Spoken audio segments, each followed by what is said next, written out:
Welcome to IT news. This is Pavan. Breaking news చూస్తున్నారు.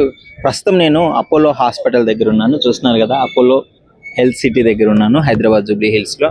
So ఈరోజు ఎందుకు ఇక్కడ ఉన్నానంటే, ఈరోజు మన మెగా ఫ్యామిలీలో సందడి వాతావరణం అయితే నెలకొనింది. ఒక పండగ వాతావరణంలో మొత్తం ఫ్యాన్స్ అందరూ పండగ చేసుకోబోతున్నారు. ఎందుకు అంటే, మన mega power star Ram Charan ఉపాసన దంపతులకు మరోసారి కవలలు పుట్టబోతున్నారు అని సోషల్ మీడియాలో విపరీతంగా ట్రెండ్ అవుతుంది.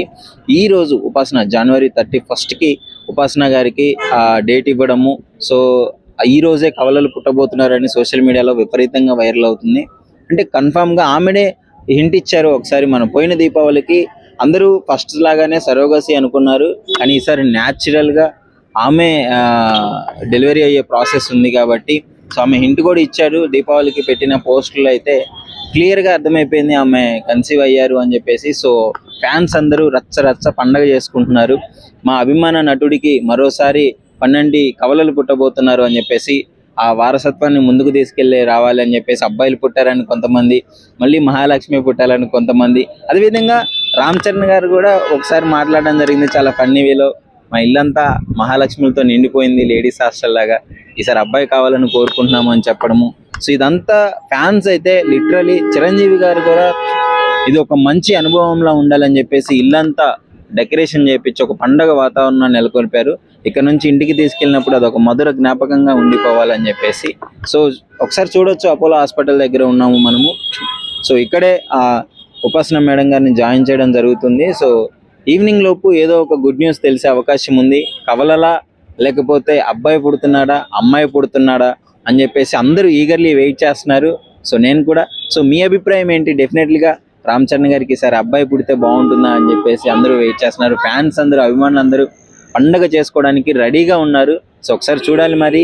ఆ ఇన్ఫర్మేషన్ మనకు కూడా ఈవినింగ్ వరకు వెయిట్ చేయాల్సిందే ఈ నిజం తెలియాలంటే. Hi bro. Hi bro. Bro, mega వారసులు రాబోతున్నారు అని చెప్పేసి సోషల్ మీడియాలో ట్రెండ్ అయిపోతుంది. సో ఏంటి, మీకు ఎలా అనిపిస్తుంది? యాక్చువల్లీ నేను కూడా చూసాను, యూట్యూబ్లో అవుతుంది, బట్ ఇంకా తెలియలేదు. ఒకవేళ అదే నిజం అయితే మాకైతే చాలా హ్యాపీగా ఉంటుంది. ఎందుకంటే చిరంజీవి గారు కూడా అంటుంటున్నారు కదా, నాకు మగ పిల్లలు ఉంటే బాగుంటుంది అది అని చెప్పి. ఆయన ఆసమేరుగా పుడితే ఆయన కూడా చాలా హ్యాపీగా ఫీల్ అవుతారు కాబట్టి. అండ్ ఒకవేళ నిజంగా అది అబ్బాయి కూడా పుట్టారు, ఒకవేళ అనుకో ట్విన్స్ అంటున్నారు కదా, ఒకవేళ పుట్టారే అనుకో అబ్బాయి, ఇంకా సినిమా ఇండస్ట్రీ అదంతా వేరేగా ఉంటది కదా, అంతా అంతే. ఇండస్ట్రీకి కొత్త బాస్ రాబోతున్నాడు అనుకున్నా. చాలా ఎక్సైటింగ్ ఉంది, మరి చూడాలి ఏమవుతుందో అని. ఒక బాస్ ఇంత రచ్చ చేశాడు, రేపు ఇద్దరు బాసులు వస్తున్నారు. ఎందుకంటే మేము చిరంజీవి గారి సినిమాలు అండ్ ఆయన డాన్స్లు కానీ ఆయన యాక్టింగ్ పెర్ఫార్మెన్స్ కానీ చూసి మేము ఇన్స్పైర్ అయిన వాళ్ళమి.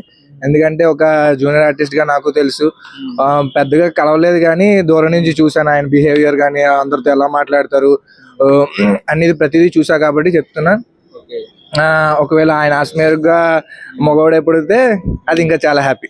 రామ్ చరణ్ గారు పెద్ద సినిమా షూటింగ్ ఆపుకొని మరి పిల్లల దగ్గర టైం స్పెండ్ చేస్తున్నారు, అంటే ఉపాసన గారి దగ్గర. సో ఏంటి మరి నెక్స్ట్ మూమెంట్ ఎలా ఉండబోతుంది?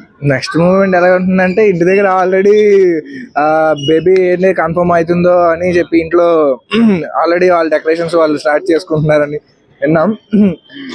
ఓకే, అయిపోయి ఉంటాయి, వాటికి లేట్ ఉంటాయా, బట్ న్యూస్ కోసం వెయిట్ చేస్తున్నారండి. ఒకవేళ అయితే చూడాలి, ఇంక బ్రేకింగ్ న్యూస్ వెళ్ళి చేస్తారు, ఏం రచ్చ చేస్తారు మీరు. సోషల్ మీడియా పరిస్థితి ఏంది నాకు అది అర్థం కావట్లేదు. నాకు అదే అర్థం కావట్లేదు బ్రో, ఏం జరుగుద్దా అనేది. రచ్చ అయిపోద్ది. అంటే అదే ఒక రామ్ చరణ్ గారి అభిమానిగా, సినిమా ఆర్టిస్ట్లుగా, జూనియర్ ఆర్టిస్ట్లుగా అసలు మీకు ఏంటి పరిస్థితి, ఎలా ఉంది? ఎలా ఉంది అంటే మీ ఆర్టిస్టులందరికీ అంటే ఒక పండగ వాతావరణం అలాగా అంటున్నారా? చాలా ఎక్సైటెడ్ ఉంది, చెప్తాం కదా. ఒకవేళ అదే కన్ఫర్మ్ అయితే ఇంకా సినిమా ఇండస్ట్రీ మొత్తం మారిపోద్ది ఇంకా కథంతా. ఓకే, సో ఏం చెప్పదలుచుకున్నారు ఫైనల్ గా? మీరు కూడా అందరూ అబ్బాయి పుట్టాలని కోరుకోండి, అడిగించేద్దాం. Thank you.